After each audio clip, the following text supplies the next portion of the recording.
In this video, we're going to find the antiderivative of sine squared x, and what we're going to do is we're going to apply a trigonometric identity.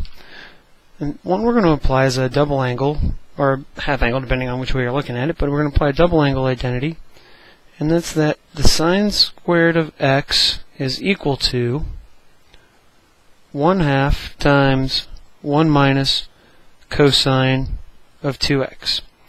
You'd use a very similar thing if you had cosine squared. Cosine squared of x is equal to 1/2 times 1 plus cosine of 2x.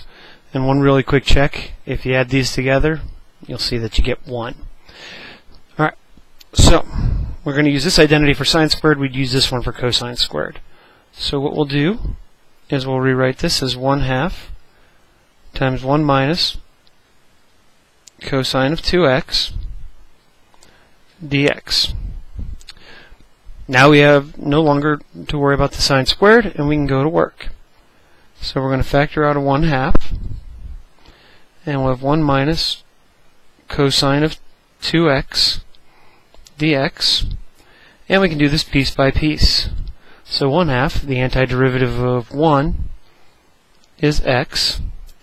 Now we have to be a little bit careful. This is a chain rule because it's cosine of 2x, not just x, because we had to double whatever the angle of sine squared was.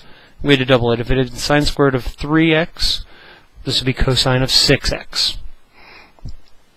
Now remember, if we were to take the derivative of this, we'd have to multiply by the derivative of the inside.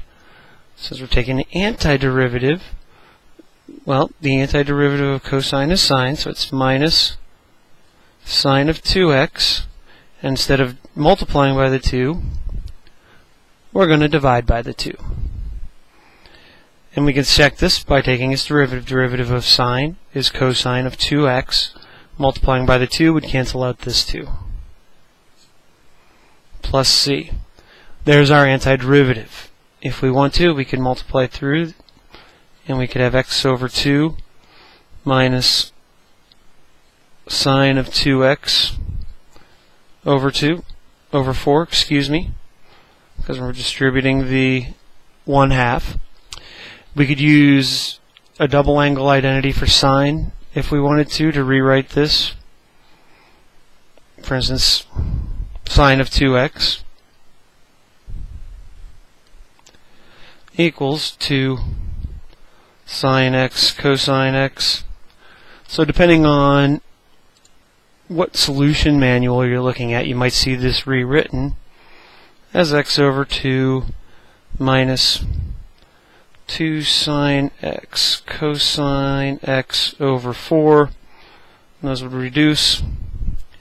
So we could say, okay, well, it's x minus sine x cosine x over 2. Plus c. Let's put our plus c's back in there. So this answer is the same as this answer. They're both correct. So just one thing you need to be careful of when you're doing antiderivatives of trig integrals is the answer might look different depending on what identity they use or what form they want to put the final answer in.